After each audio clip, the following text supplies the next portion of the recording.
Hello, everyone. I'm Surya, and I lead the events and outreach team at the Museum of Art and Photography, Bengaluru. It is with utmost pleasure and excitement that I welcome you all to today's session, Deck, Set, Go. Over the next 40 to 50 minutes, our endeavor at Art is Life SOUNDFRAMES is to journey through the world of a DJ. Most music festivals fail to recognize DJs as artists and DJing as an art form. Here, we attempt to bridge this gap by spotlighting the incredible minds, talents, and influences that have crafted a musical universe of their own. No, DJs are not just opening acts or party starters. But let me invite our guests to spin this out for us in more detail. Joining us today are four outstanding DJs. So, without much further ado, ladies and Shiva, let's get started. So, firstly, I'd like to go quickly around the room and sort of understand. Do any of you recall your entry point into DJing? Was it an aha moment? Was it an art that you all sort of caught, at the spur of a moment? Or is it something that was inculcated or taught to you? How exactly did you get into this fascinating world? Okay, so I think I had three entry points into DJing. For some reason, I was extremely fascinated with virtual DJ, which is a free DJing application. And so for one of my friend's birthday parties, I just decided to be the DJ. And then that was it. I didn't do anything for years after that. And then a few years later, I just inquired about a DJing course in Nagar. And again, I didn't do anything after that. And then finally one day, I just felt like DJing goes really well with dance, which is something I've been doing for a long time. And I felt like I owed it to myself to just jump into the arts and see if this can be a full-time thing. And so I just decided to finally do that course. And that was my entry. So it wasn't like an aha moment, but a long little just, in and out of wondering if I should do this or not. Got it. So Trish, Shiva, Sanaya, did you all, formally train as well? Did you all go to a DJ school? Did you all self-teach? I mean, what was your entry point? Basically for me, I started from the dance floor. I started going to these events from my childhood days. I went to South Radio when they were in Bangalore and Speed Zone, and I followed my heroes in my Bangalore, like going to Ivan's gig, Nicole Chinnapa's gig in Urban Edge and stuff. And then over a period of time, when I moved to London, life started falling into different places. And then I thought, oh my God, this dance music is always on my mind. Why don't I just go invest something in myself and then go and learn a DJ career and go and chase my passion further? So I literally went for a course. It was a 3-day DJing course. I literally learned from mixing from one thing, from using turntables, and then every day is practicing from then, and then doing every day, and then promoting yourself every day, and then things kicked off for me really. Fantastic. Shiva? See, I got this aha moment when I used to sneak into nightclubs at an early age. I had no clue what a DJ was. I had absolutely no clue. I was just dragged into a nightclub by a couple of my friends. And that day, I was just so fascinated with one key point. How can one person control the emotions of an entire room? And that's what drew me towards music. And I didn't have any formal training. It was all YouTube. Luckily, I made friends with the owner, and I used to go in very early, and I used to be like, okay, can I just push buttons and see for myself what this does? And I think that's exactly how I learned. What does this button do? Right. Absolutely. What I'm hearing as a sort of common thread are two factors, right? The idea of performance and the idea of dance, perhaps, right? I mean, at least for Ritu and Trish, dance played a huge role in kind of connecting them to this musical world, right? So apart from, say, dance or the idea of performance or the idea of a space, and as Shiva mentioned, right, how do you control the emotion of a room? Were there any influences from other art forms or from your personal life that has, kind of come into your music, and how has that evolved, right? Like initially it may have been dance, but later, for example, did, I don't know, nature influence you? Did uh, urban cityscapes influence you? What are the influences that sort of go on in the back of your mind while producing tracks, or just generally as a DJ? Anybody, Um, anybody who yeah, I actually. mean, my father had a gramophone at home, and he had a lot of turntables. So just looking at those things, and also my mom is a Sai Bhakt. She does a lot of seva in Sai Hospital of Brain and Heart, and she sings a lot of bhajans. So when I get up in the morning, I hear her singing in from the kitchen. I was like, oh my God, she got a lovely voice. Why can't I do something with my voice? A lot of things. And then even my uncle, he used to blast modern talking in his room. Like that's a proper disco and really amazing song from the 90s. Yes. So a lot of things really influenced me in my surroundings. And then on top of that, everything else from the outside, I just picked it up, really. Nice, nice. Ritu, and then maybe Shiva, Sanaya. For me, dance and music and theater have always been a really, really big part of my life. Ever since I was a kid, I can remember singing in the choir, taking part in dance competitions, being an actor on stage in school. So I think it was just always there in me to be a performer. And I always loved this idea of just, being this rock star on stage. But unfortunately, I can't sing too well or play any instruments too well. So, it was dance for me. And then I think the DJing thing, it just kind of happened very naturally. So, collectively, art has just been a huge influence in my life, which brought me here today.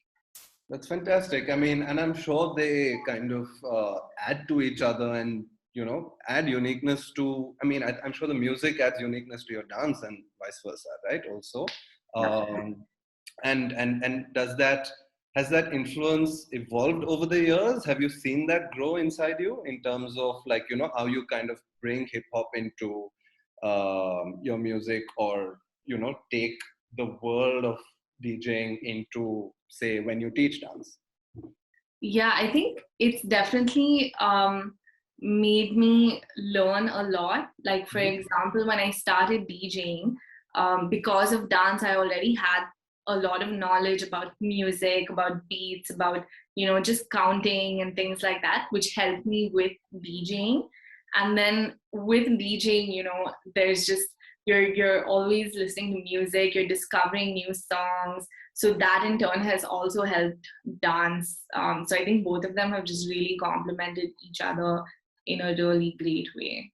Another, I suppose, like influential stream would be storytelling, because there's so much potential when you are curating an order of music, which then represents like culture and stories and backgrounds and geographies.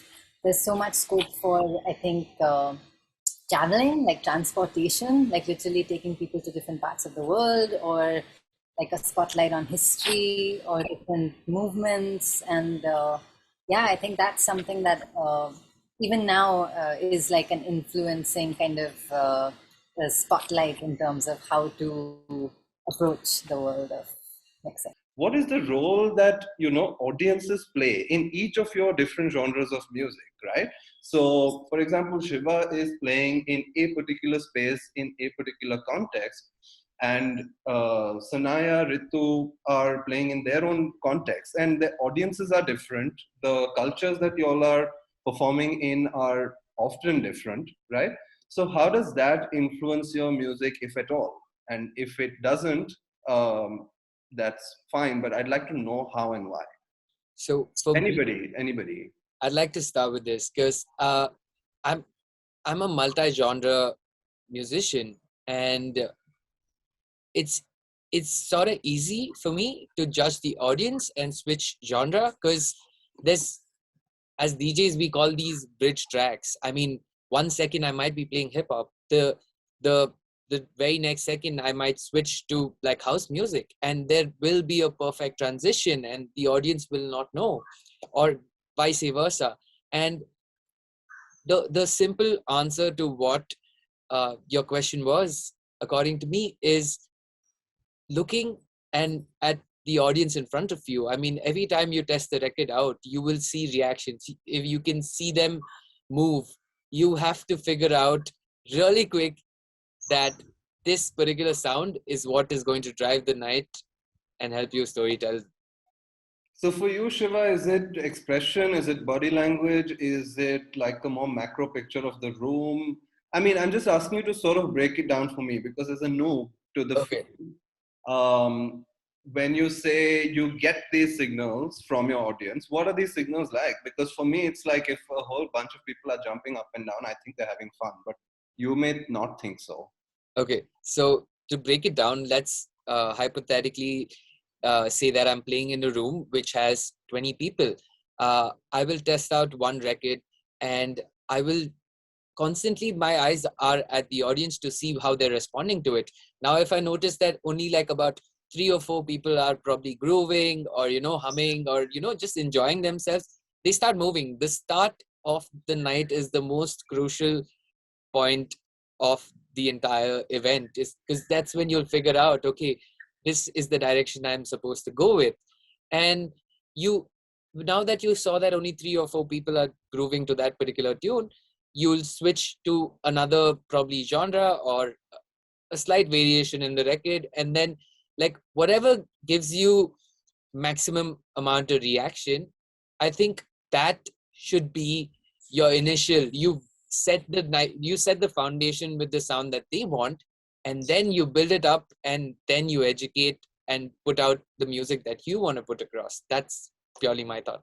Got it. Ritu, I actually have a question for you at this point, which is, as somebody who's also a professional dancer and who teaches dance, right?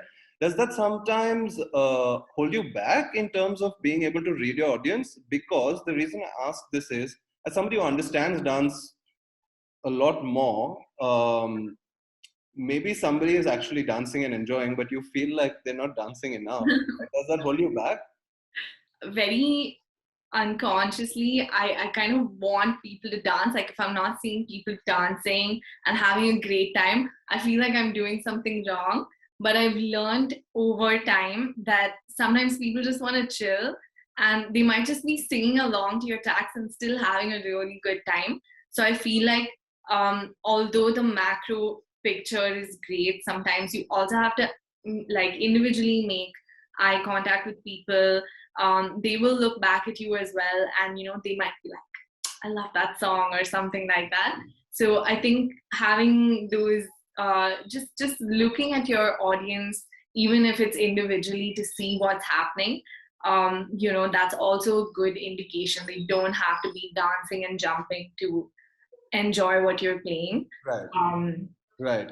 So enjoyment could, manifest itself in various forms, even on a dance floor, right? Yeah. So, right. And Sanaya, actually, I mean, do you have any experiences or anecdotes to share about that? Because very often it's also a misnomer that like DJing is always supposed to end up in people dancing. Am I right? Am I wrong? If you could just correct me there, and if you could just tell me how you read your audiences.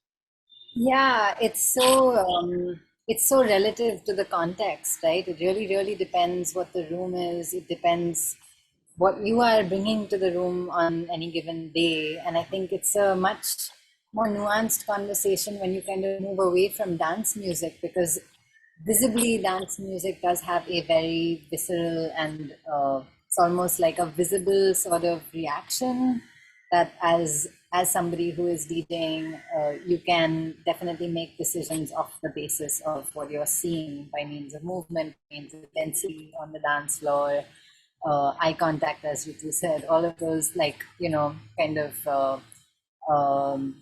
physical sort of cues. But when you exit that domain and you start to consider music that is not as up-tempo, not as aggressive, not as masculine, not necessarily saying one thing. So it's not necessarily saying dance. Maybe the invitation is broader. Maybe it's like, I don't know, potentially it has something to do with listening, not to go on like a stuck record about listening, but like just other like maybe mindfulness, or maybe just like chill daytime music that doesn't necessarily scream, like move your body. It depends on the pieces in the room, what the equation looks like. I think across the board with performance, any kind of music performance, even dance or any performing art, the audience is a crucial part of the equation, choosing a circuit. And there is an energetic read that you will have as somebody who's playing the music in that space as to what is working, what feels like it should follow. It's difficult to articulate what that is, but and that looks different on different people and in different rooms. But I think yeah, like the best that anyone can do is just figure out how to tune into your capacity to like read that energy as best as possible, and then bring that into the space. Trish, I just had an interesting question for you. At any point, have you been like, yes, I'm able to read my audience right now, but you know what? I'm just going to play whatever the hell I want to. That's a great question, actually. I agree with everybody, because, it's actually a clever part of the DJ, and that's what makes your branding different, because a DJ is almost seen like who serves you food on the table. It's a new music made by other people. So it's totally in your hands how you present that record, whether it can be underground record or pop record or R&B or slow kind of music. And the producers who work behind the deck, it's also totally into your hands how to make an edit and to make it like to your audience, because a lot of people consume and understand music differently. They connect stories in their mind, and because it's all about mind game and being emotional as possible in your music, because it's all about storytelling. Not just do you have to story tell a unique identity as a DJ, but you also have to story tell a unique identity as a performer, right? And often the visuals or the lights or the other effects that you kind of put into creating the experience while you're performing plays a huge role, right? So what are these elements that some of you work on? And, if you could just walk me a little bit through that, because, for example, what are the elements that you think about while thinking about yourself and your performances as brands? It would be wonderful if somebody who is in a position to perform a DJ set also has full creative control of the ambiance, the space, the light, the, I don't know, like pyrotechnics, whatever, dancers. Like it can get pretty wild, as we see from everybody's social media that attends any of those major sort of mainstream media and festivals where things are a bit like over the top and crazy. And I wonder what the carbon footprint of all of that stuff is, and whether it at all it's sustainable, and how it's okay for that to continue growing. But the reality is very often those things are not in your control. You do not rock into a venue with enough resource to recreate the space. So I think everybody just does the best they can with what they've got, and what that looks like is having really honest conversations with the venue owners or the promoters to, for example, I did a DJ residency the year before the pandemic at a venue called Bonobo in Bandra in Bombay. And they were very kind to let me just like recreate they have a little inside room, which is where the dance floor is. And I wanted to bring plants into the space. And the residency was called Kilo. And the whole idea was to bring people into the space who weren't DJs, who hadn't DJed before, but we would do like sessions just for them to have access to this platform and fill up the space to feel a little bit less, like a dark, dingy club. And yeah, that particular experience was wonderful because I was met with positive responses and an openness to like, yeah, do what you want, buy like kilos of flowers from the market and like we scattered over the dance floor and we had phones and it was all very very relaxing in my opinion. And I've also equally had the opposite experience where you've asked for a certain kind of lighting because perhaps as a performer, because you're also a human being, maybe strobe lights make you anxious or disoriented, and maybe that sort of thing is like difficult to endure for a long period of time on stage. And you've been met with a, nope, sorry, our lighting engineer just does what he has to do, and or worse, the opposite, where it'll be like, sure, we'll make sure that doesn't happen, but then it happens nonetheless. Do any of you actively follow just like marketing trends or like social media trends, like say the latest TikTok trend or the latest Instagram reel trend or whatever? Does that influence your music at all? I mean, I see Sanaya vehemently shaking her head, so no, about that. Ritu, Trish, Shiva? I mean, I do keep a check on it because majority of my shows are based on commercial music, what's in. And if an audience really loves the particular song and I have no idea about it, that's puts me in a awkward spot. Right. Trish, I know like you are super active on Instagram. So, I mean, if you want to talk about a little bit about whether trends on Instagram influence your music at all, or is it just a platform that you use to talk about yourself as an artist? Yeah, I sure agree with Sana as well. I don't follow the trend because I get bored with routine. Because if you're just following the crowd, then you will not be yourself. Um, I see my social media as my CV. Like everybody don't know who you are. They will obviously look and Google you. So when they come and look at my social media, I want to be portraying as somebody who's inspiring, helping other people. I'm a producer and a sound engineer. But when you talk about this big music, a lot of big music are released by major record label, and it's really, really simple. It's not even complicated. It's really a simple melody, and it becomes a big pop song. So yeah, I see my socials where I post everywhere as like a basic CV, really. So social media as a CV, that's like fascinating. I just wanted to to sort of start winding down this conversation. Can I say something before you Sure, Ritu, switch topic? please. So I completely agree with the fact that like you have to be unique and not just follow the crowd and stuff. But I think for me, it's actually worked to my advantage because I think at least with African music, Afro beats, a lot of people in India didn't even know what it was, especially in Bangalore. I think it kind of took off in Bombay and stuff, but not so much in Bangalore.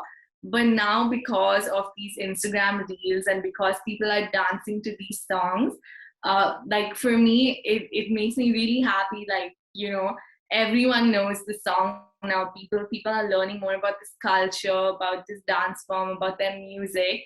So I think in that way, it's kind of helped bring something new to the scene with DJing. And, even I like to throw in some of these songs when I'm playing a set like that Shut Up and Bend Over song.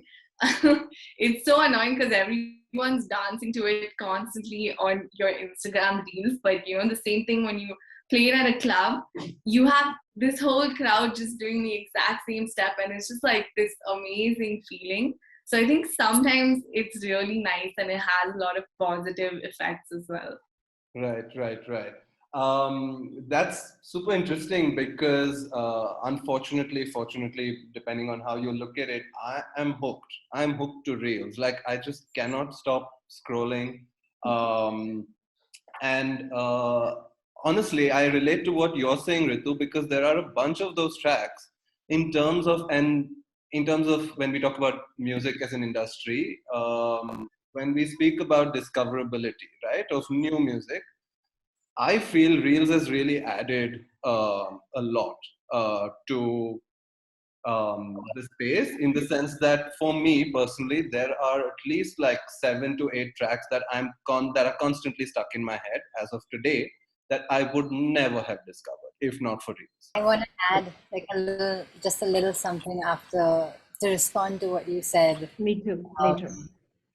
I mean, it's a false dichotomy that you have to choose between being in the stream of social media or not. You cannot avoid the fact that this is designed by the smartest minds on the planet in order to keep people like you and me hooked and to basically keep you addicted.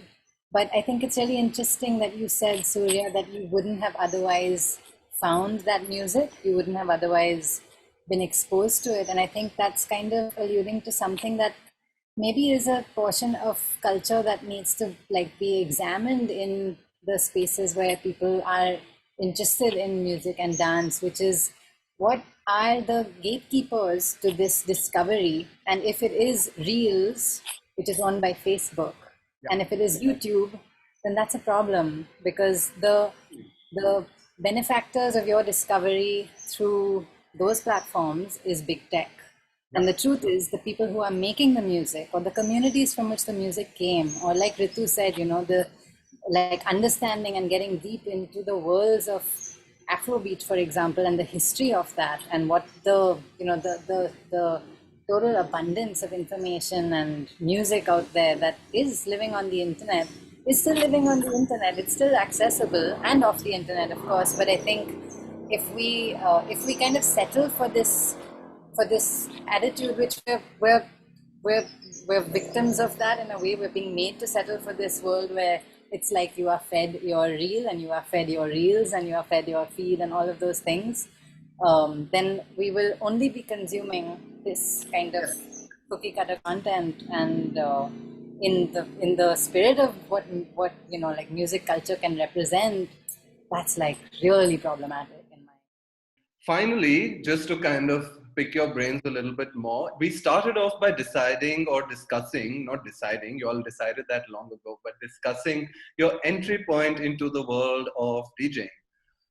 I kind of now want to quickly go around the room again. If you all could tell me, if there were to be an exit point from the world of DJing ever, what would that be? And some of you may say I'm never leaving this world because like it's my passion and it's my love, and nothing that comes my way will ever let me change my mind. But if you could tell me, you know, at some point in your journey, I'm sure you all have encountered or, you know, sort of self-busted these myths about being a DJ, right? If you could all just tell me what about being a DJ for the general common public is a myth, right? And what should they keep in mind if somebody is like, hey, I want to be a DJ, and I've heard 4 of these really cool people talking to me about everything that they do. Could you each tell them one thing that they need to know before they get into it, so that there's full disclosure? It's really glamorous. It's not at all lonely. You make tons of money, and you can retire when you're 35. I'm joking. For a second out there, if you're looking to get into this, step back for a second and look at it as any other job. Every job that you would probably take does have competition, does have a deadline, does have every single thing that comes with a 9-to-5 job.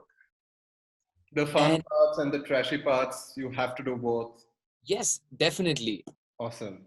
Ritu, bust some myths for us, please. Bust some myths.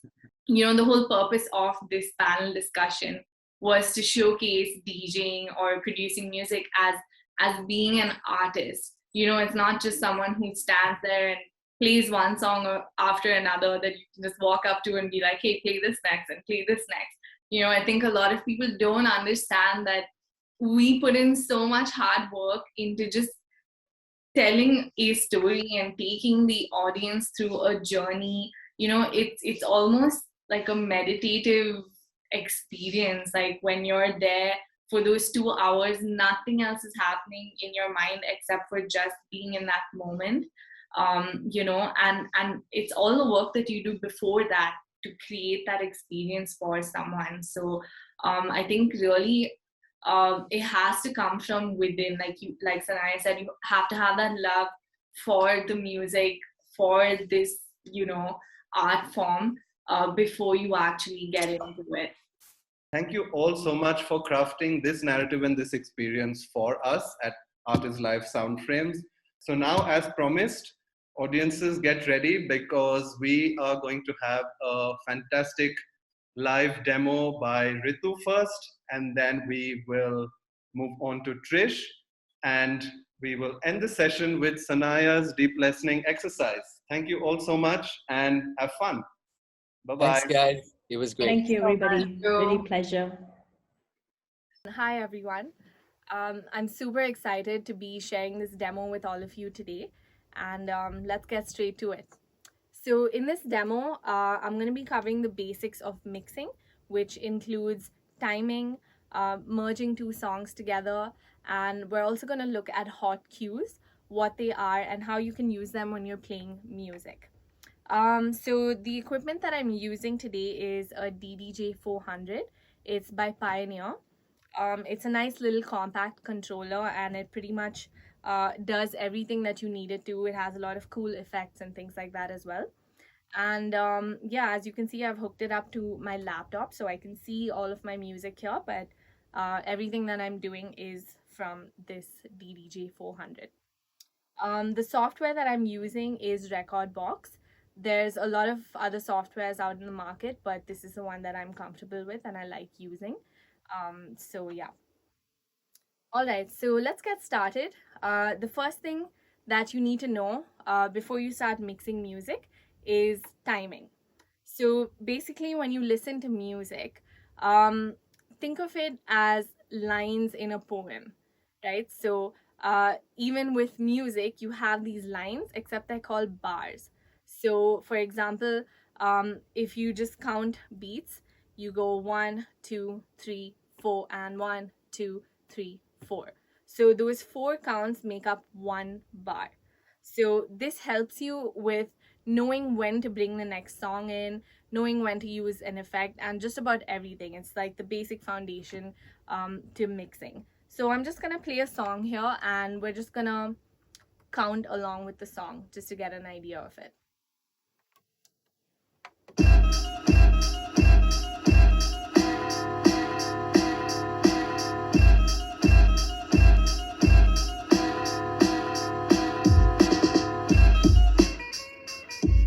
All right, so that's essentially how it works. Most music is counted with these 4x4 time signatures.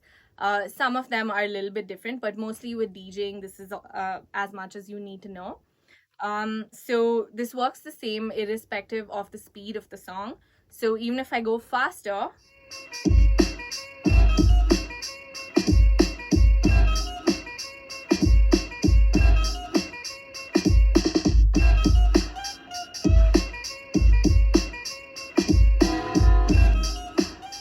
all right, so irrespective of the speed of the song, you will always have these 4 counts, and then it repeats again. So if you take the chorus of a song, for example, it usually has 8 bars. So this kind of helps you know when to bring in the next song. So either at the beginning of the chorus or in the middle of the chorus, you bring in the next song. All right, so that's a little bit of insight into counting music. It's super helpful, and after a while it just happens very naturally without you having to think too much about it. But in the beginning, it's really useful to just kind of count it. So the next thing we're gonna look at is just how to mix 2 songs together. So I'm just gonna pick 2 random songs, and I'm gonna just mix them for you.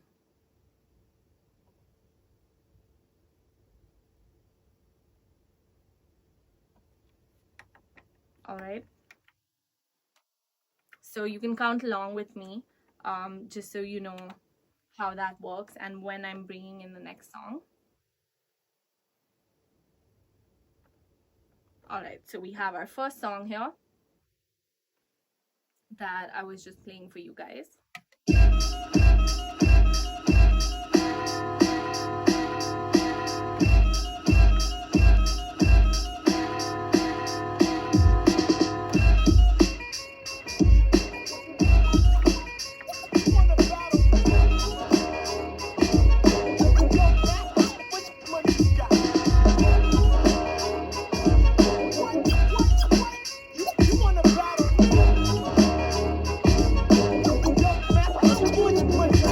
Used to guzzle 40s and own a beat up cat. Since the hood still love me, I'll turn the heat up, daddy. All right, so that's essentially how you mix two songs. So like I said, it's really helpful to know how to count beats so that you know exactly when to bring in the next song. All right, so now we know a little bit about time signatures. We know a little bit about mixing. Let's go into something called hot cues from here. So hot cues are basically just different points in a song that you can actually mark on your equipment. Well, of course, you do it on the software, and then your equipment kind of helps you get to that point. So for example, your hot cues are use letters. So you have A, B, C, D, E, how many ever hot cues you want to add. So generally you'd want to have one at the beginning of the song, as soon as the beat starts. You'd want to have one when the verse of the song starts, and maybe one at the chorus as well. So this kind of helps you navigate throughout the song however you like, and it also kind of just makes things a little bit more fun. So for example, instead of just playing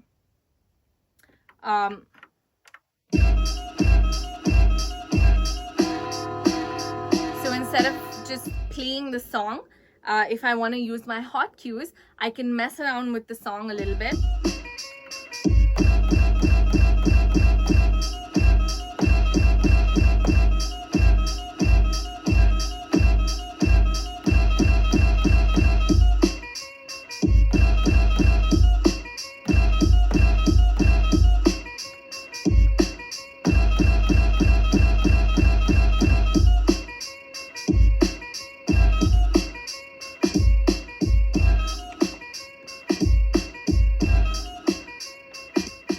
Okay, so that's a very simple example of how you can use hot cues, but it's a lot of fun to play with hot cues because your song just sounds different when you're messing around with it, instead of just just playing play and then playing the next song after that. If you use your hot cues, you just kind of you just make the music sound more fun, and it's also fun for the people listening, especially if you're playing for say dancers or b-boys. It gives them a chance to also mess around on the dance floor. So there you have it. That's a little bit about the foundation of DJing and how it works. So you guys know how to count your beats, you know how to mix songs together, you also know what hot cues are and how you can use them in when you're playing music. So yeah, that's pretty much my demo for you guys today. I hope you learned something of value, and I hope that you had fun and this was interesting for you. Hello everyone, my name is Trish. Welcome to my studio. This is where all the magic happens. So today I'm going to be showing you how to make a basic drum groove pattern using the instruments which I have collected. I'm going to be recording through a microphone from SONTRONICS, and today I'm going to be making some tribal house. Very simple beats. We're going to be doing some processing inside Logic. That's the DAW which I'm going to be using. So let's do this. So here I have a lot of wooden instruments which I'm going to be used for this kind of recording. Wooden instruments are the main components of a lot of tribal house tracks. So let's pick up our favorite instruments.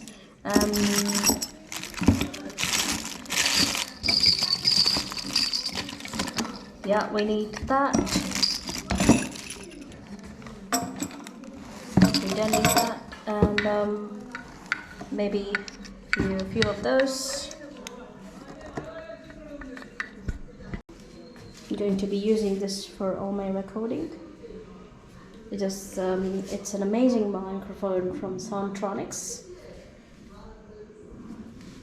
and this is simply connected to my sound card, which is obviously the great famous Universal Audio Apollo Twin, and I've connected my microphone here, and we should be good to go.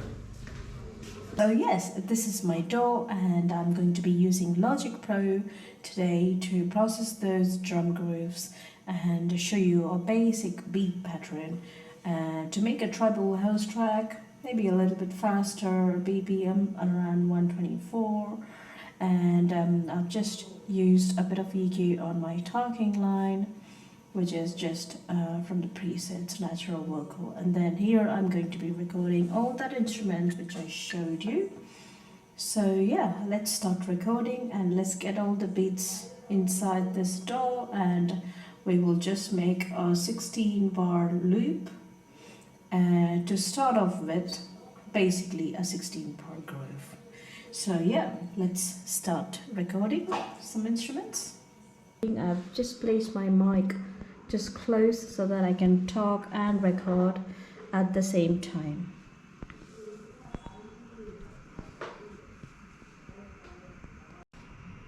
And I'm going to be pressing the record button now, and let's start recording a few instruments.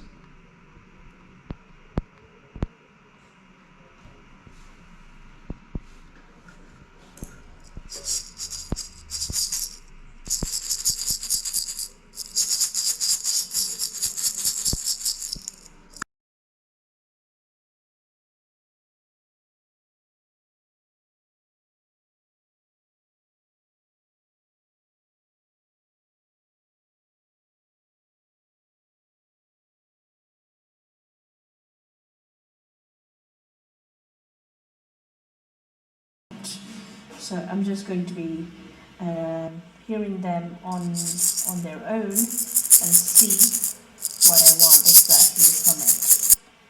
So for that, I'm just going to take a couple of loops to go around with it. So there's lots of instruments here in Logic which you can use.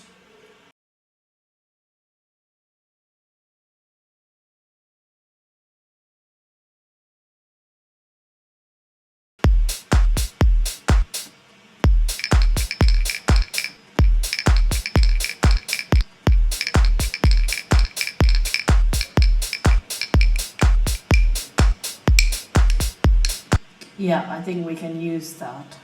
We can use the stick instrument. We could just name the stick, basically. Oh.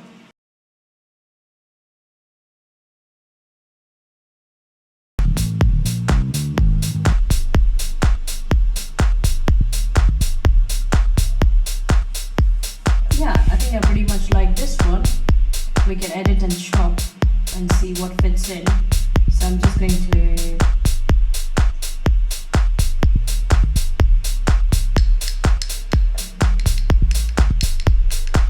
we can use that.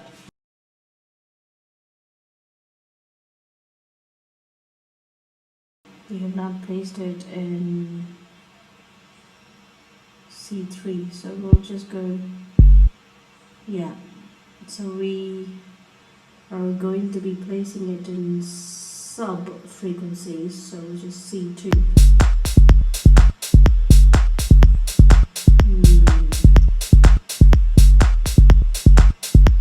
That is sounding really cool. We can also edit it further if you want.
that's a happy accident, which I didn't even know that I'm doing it. But anyway, I'm looking for that stick.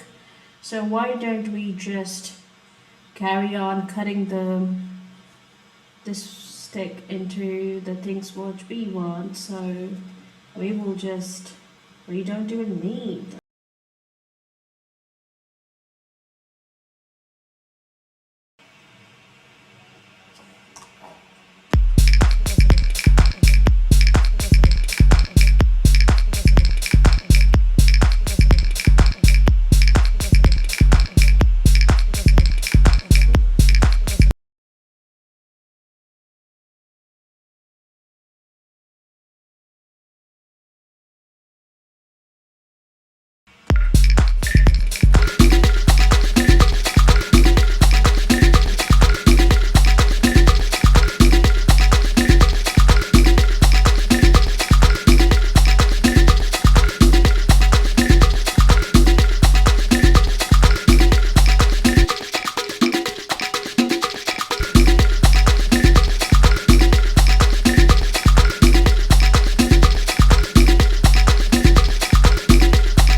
Do some mixing and we get a work list, record some bits and pieces, and then maybe you can see the levels because that's too high. You can adjust according to like this.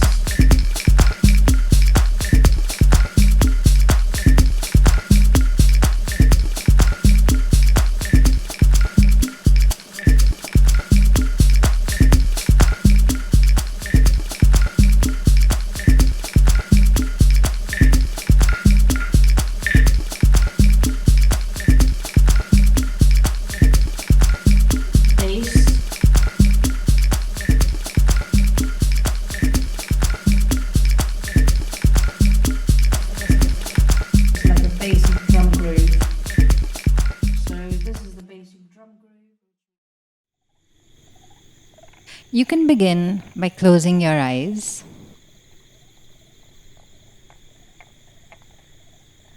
and just getting really comfortable in your seat. So relaxing the body, becoming aware of what it feels like to be sitting,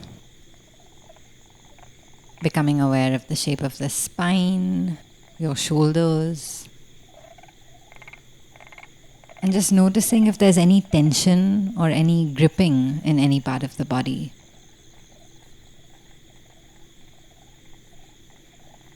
You can place your palms on your knees or just let your hands gently sit on your lap.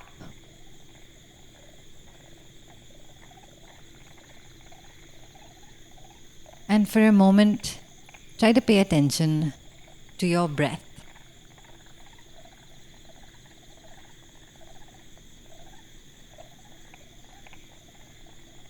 Notice the pace and the steadiness or the depth. Just begin to observe in your mind's eye what it is like to be sitting and breathing with your eyes closed. And if your mind wanders, gently bring it back to this anchor, to your breath.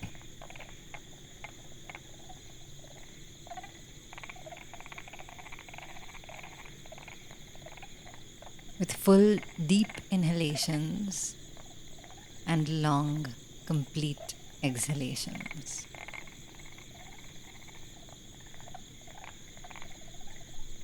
On your next inhalation, begin to notice the sounds around you.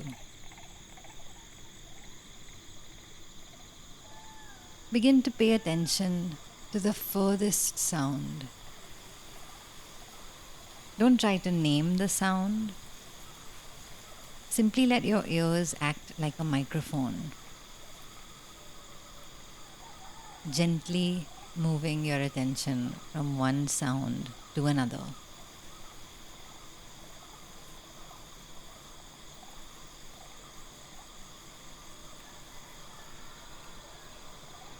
Notice how these sounds come and go.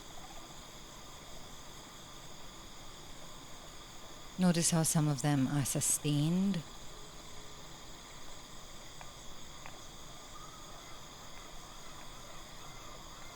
And slowly now, bring your attention to sounds that are a little bit closer to your physical body.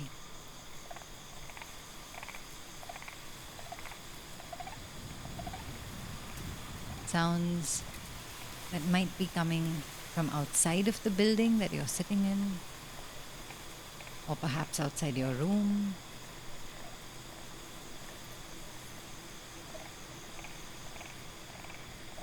Don't try to name or identify or analyze these sounds. Just simply listen.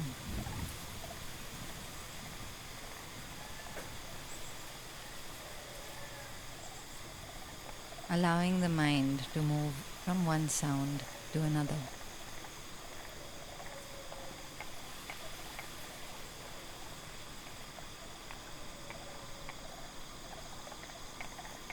If your mind wanders, or if you get distracted by a thought, remind yourself that you are actively listening, and gently invite that attention back to the sounds around you.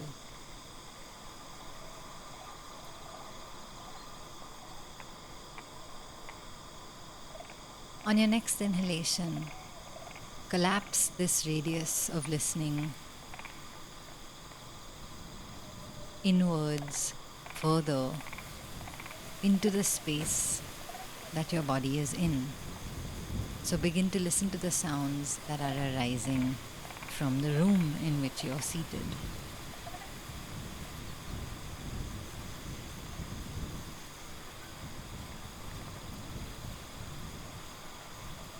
And begin to pay attention to sounds that might be very low,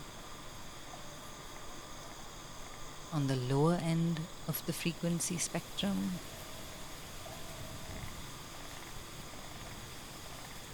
And then shift your attention to sounds that might be very high on that same spectrum.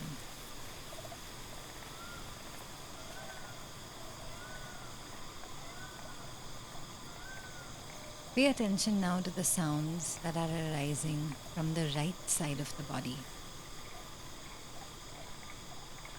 as if you're shifting your full awareness to your right ear.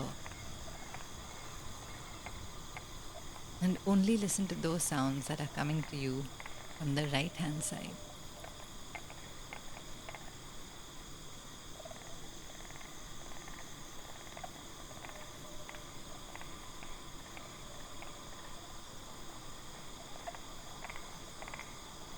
And as you exhale, shift that attention to the left side of the body, noticing all the sounds that are arising from the left hand side.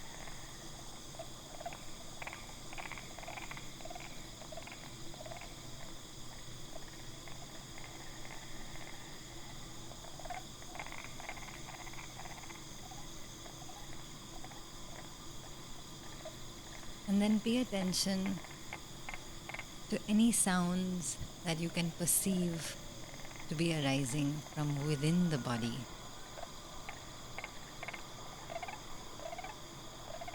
Maybe you can hear the sound of your breath. Perhaps you can imagine the sound of your heartbeat.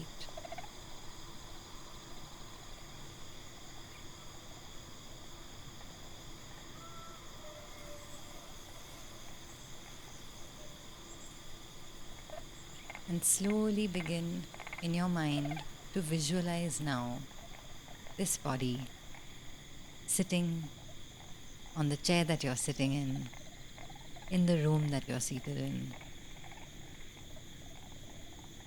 Try to externalize the mind a little bit and imagine with as much detail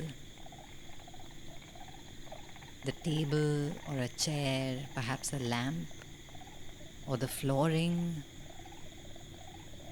Just become aware of any details that you can conjure up from memory in your mind.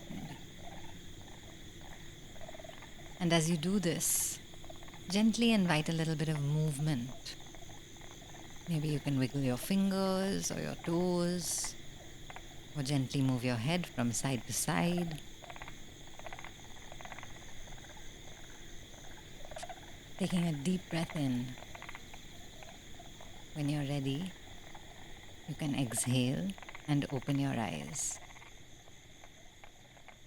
Thank you for listening.